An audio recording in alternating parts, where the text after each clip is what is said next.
আসছে বিস্তারিত খবরে। নেতাজি ইন্ডোরে বড় ঘোষণা মুখ্যমন্ত্রীর, যোগ্যদের চাকরি যাবে না, চাকরি নিশ্চিত করার দায়িত্ব সরকারের। 2 মাসের মধ্যে আইনি পথেই চাকরি ফেরানোর আশ্বাস, সার্ভিস ব্রেক হবে না ঘোষণা মমতার। যারা যোগ্য তাদের চাকরি নিশ্চিত করতে হবে বলেছেন মুখ্যমন্ত্রী মমতা বন্দ্যোপাধ্যায়। কি বলেছেন মুখ্যমন্ত্রী শুনবো। যারা যোগ্য তাদের চাকরি নিশ্চিন্ত করার দায়িত্ব সরকারের। পরিষ্কার বলছি, কোনো রাগঢাক নেই। সুপ্রিম কোর্টের আইন অনুযায়ী করব। কিভাবে করব? যখন কেউ পথ দেখায়, পথের মধ্যেই পথ খুঁজে নেয়।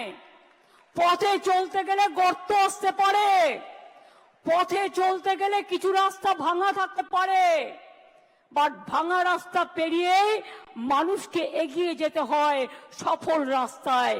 এবং তাই মনে রাখবেন, আমাদের plan A ready, B ready, C ready, D ready and E ready.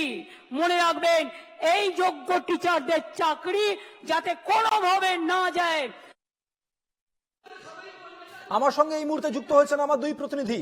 আমার সঙ্গে রয়েছেন শহীদ মিনার থেকে সুস্মিত মজুমদার এবং আমার অপর প্রান্তে রয়েছেন নেতাজি ইন্ডোরের সংগ্রাম মঞ্চ থেকে রণজয় মুখোপাধ্যায়। আমি প্রথমেই চলে যাব রণজয়ের কাছে। রণজয়, মুখ্যমন্ত্রীর আজকে যে ঘোষণা, সেই ঘোষণা থেকে কিছুটা কি আশ্বাস পেল চাকরি প্রার্থীরা?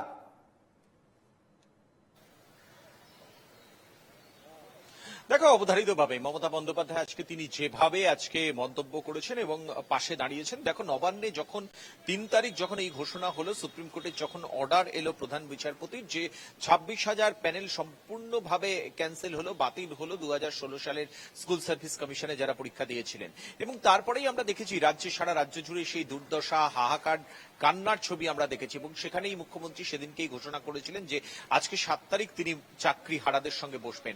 এবং সেই মতো প্রথমে বেশ কিছুক্ষণ সময়, 8 ঘন্টারও বেশি সময় মমতা বন্দ্যোপাধ্যায় যারা চাকরি হারিয়েছেন তাদের কথা শুনেছেন।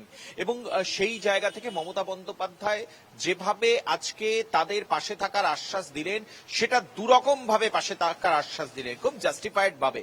এবং সেই জায়গা থেকে তিনি বললেন, যেহেতু সুপ্রিম কোর্ট এই নির্দেশ দিয়েছে, বিচার ব্যবস্থার প্রতি সম্পূর্ণভাবে শ্রদ্ধা রেখেই তিনি জানিয়েছেন যে এই রায়, এই আদেশ মেনে নেওয়া যায় না এবং সেই জায়গা থেকে আইনি পথেই এর সমাধান করবেন। তিনি বক্তব্য রাখতে গিয়ে তিনি প্রথমেই যে কথাটা বলছেন, আমি আইনি ভাষায় বলছি, এই যাদের চাকরি গিয়েছে 26,000, তাদের কিন্তু কোন রকম টার্মিনেশন করা হয়নি, কোন রকম টার্মিনেশন লেটার তারা পায়নি। তাহলে তাদের স্কুলে যেতে বাধা কোথায়? এবং এই ক্ষেত্রে আইনি পথকেই হাতিয়ার করে মমতা বন্দ্যোপাধ্যায় তিনি বলেছেন, ভলেন্টিয়ারি সার্ভিস দিন, আপনারা স্কুলে যান। শিক্ষক শিক্ষিকা থেকে শুরু করে শিক্ষাকর্মী যারা রয়েছেন, যারা এই সুপ্রিম আদেশের পরে তারা স্কুলে যাচ্ছেন না, তাদেরকে স্কুলে যাওয়ার বার্তা দিয়েছেন মমতা বন্দ্যোপাধ্যায়। এবং এই জায়গায় সুপ্রিম কোর্টের দ্বারস্থ হবেন, সুপ্রিম কোর্টের দ্বারস্থ হবেন এবং দেশের নামজাদা তাবর যারা আইনজীবী, তাদের নিয়ে প্যানেল তৈরি করেছে রাজ্য সরকার। মমতা বন্দ্যোপাধ্যায় জানিয়ে দিয়েছেন সেখানে অভিষেক মনু সিংভি থেকে শুরু করে কল্যাণ বন্দ্যোপাধ্যায়, কপিল সিব্বলের মতো গুরুত্বপূর্ণ আইনজীবীরা সেখানে থাকবেন, তারা দরবার করবেন। এবং এই জায়গা থেকে আশা করছে যে এরপরে সুপ্রিম কোর্ট সদয় হবে, যে রিভিউ করা হবে এই রায় নিয়ে, রায় মনঃপুত নয়, এই মর্মে যে রিভিউ করা হবে, সেখানে সুপ্রিম কোর্ট আশা করছেন মমতা বন্দ্যোপাধ্যায় যে সদয় হবে।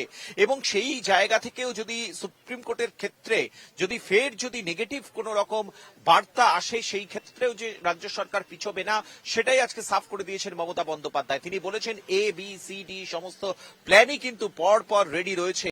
এবং একটা কথা, নেতাজি ইন্ডোর স্টেডিয়ামে মঞ্চে দাঁড়িয়ে মমতা বন্দ্যোপাধ্যায় হাজার হাজার চাকরি প্রার্থীদের সামনে তিনি প্রতিশ্রুতি দিয়েছেন, যোগ্য যারা রয়েছেন তাদের।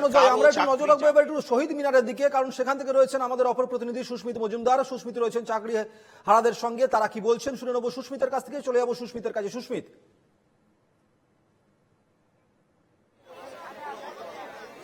দেখো সৈকত, একেবারেই যাদের চাকরি গিয়েছে অর্থাৎ সুপ্রিম কোর্টের নির্দেশে, তারা কিন্তু আজকে আশা নিয়ে গিয়েছিল, এক বুক আশা নিয়ে গিয়েছিল মুখ্যমন্ত্রী কিছুটা তাদের জন্য করবেন, কিন্তু তারা প্রত্যেকেই আশাহত হয়েছেন। তার কারণ মুখ্যমন্ত্রী তিনি যেমনটা বলেছেন যে তাদের কাউকে টার্মিনেট করা হয়নি, 2 মাসের মধ্যে একটা স্বচ্ছ জায়গা আসা যাবে এবং পাশাপাশি কিন্তু তিনি ভলেন্টিয়ারি এইভাবেও তাদেরকে যাওয়ার কথা বলেছেন।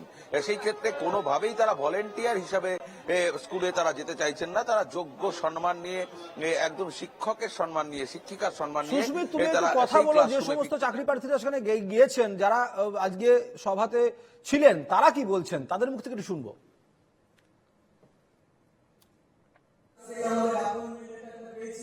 চেষ্টা করবো, আমার এখানে অনেক শিক্ষক শিক্ষিকারা রয়েছেন, একটু কথা বলার চেষ্টা করবো। আমি ফোনে কথা বলছি। তারা প্রচুর লোক এখানে রয়েছেন, আমরা একটু কথা বলার চেষ্টা করছি। সৈকত, যে সুস্মিত, আমি সরাসরি সুমিত সেই বলছি। ছবি একটু দেখাচ্ছি। দাদা, মুখ্যমন্ত্রীর সঙ্গে আপনারা কথা বললেন, তার কতটা আপনারা আশাহত হয়েছেন বা আশাবাদী আপনারা এখনো পর্যন্ত রিলিশনে?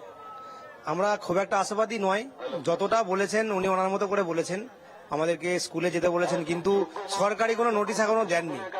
মুখের প্রতিশ্রুতিতে তো আমরা এখনো কিছু মানতে পারছি না। আমাদের কেন্দ্রীয় নেতৃত্ব এখনো ওখানে আছেন, আসুক, আমাদেরকে কি পরামর্শ দেয় তার ভিত্তিতে আমরা এগোবো। কিন্তু তিনি তো মুখ্যমন্ত্রী হিসাবে তিনি বলেছেন কারোর চাকরি যাবে না, আমি কথা দিচ্ছি 2 মাসের মধ্যে একটা সুরাহা হবে বলেছেন, কিন্তু আমাদের কেন্দ্রীয় নেতৃত্ব ওখানে আছে, কথা বলছে, এবারে তারা যে দিশা আমাদেরকে দেখাবে সেই দিকে আমরা এগোবো। সুস্মিত, যেহেতু তুমি আমাদের termination সঙ্গে letter থাকো, আমরা এখনো শুনবো আপনাদের দেওয়া পরবর্তী হয়নি। ক্ষেত্রে আবারও শিক্ষক শিক্ষিকাদের বক্তব্য। তবে এই মুহূর্তে সাংবাদিক সম্মেলন করছেন রাজ্য বিজেপি সভাপতি সুকান্ত মজুমদার, কি বলছেন তিনি শুনে নেব।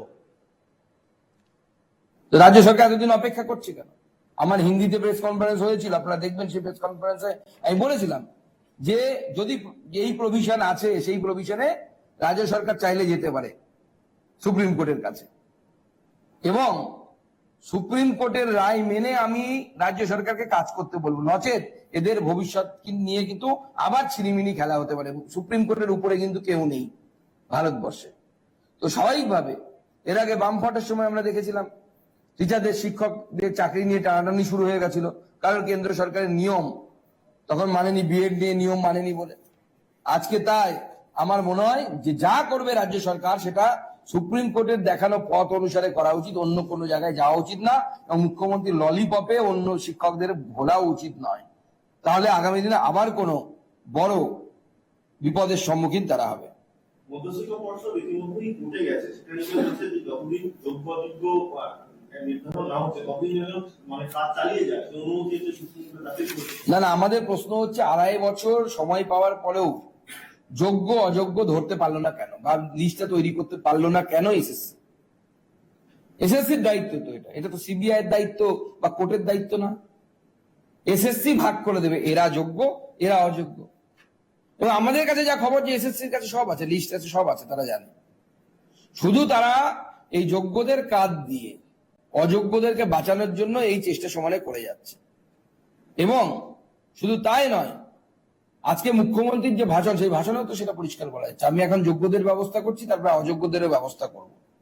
অর্থাৎ প্রতি ছত্রে ছত্রে মুখ্যমন্ত্রীর এই আতুর একটা চেষ্টা, কাতর চেষ্টা আমরা দেখতে পাচ্ছি। কোনোভাবে যারা টাকা দিয়ে চাকরি পেয়েছে তাদেরকে বাঁচাতেই হবে, অন্যরা বাঁচুক না বাঁচুক।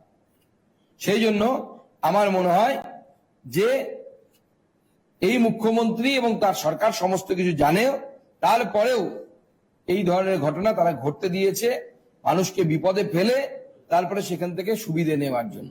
প্রাথমিকের নিয়োগ মামলা থেকে মুখ্যমন্ত্রী সৌমান সেনের ডিভিশন বেঞ্চে সরে যাওয়া কেন, মানে কি আশঙ্কা করছেন আপনারা? দেখুন, আমার বিচারপতি, মহামান্য বিচারপতি সরে গেছে, সেখানে আমার বেশি কিছু বলা উচিত না, কিন্তু আমরা খবর পাচ্ছি ভয়েই উনি সরে গেছেন। বাংলায় যে বিচারপতিরা বাংলায় পরিবার নিয়ে থাকেন, তারা সেন্সিটিভ কোনো রায় দিতে চান না। এটা কলকাতা হাইকোর্ট আমরা এর আগেও দেখেছি। সরকারের বিরুদ্ধে কোনো রায় বা সরকারের বিরুদ্ধে কোনো মামলা থাকলে সেখান থেকে তারা সাধারণত সরে দাঁড়ান, যাদের পরিবার বা বাঙালি বিচারপতি যদি বিশেষ করে হন, তাদের পরিবার যেহেতু পশ্চিমবঙ্গে থাকেন, কারণ দিদির প্রতি তাদের সবার কনফিডেন্স আছে আর কি, দিদি কি কি করতে পারেন। যেখানে যোগ্য অযোগ্য নিয়ে এত প্রশ্ন, সেখানে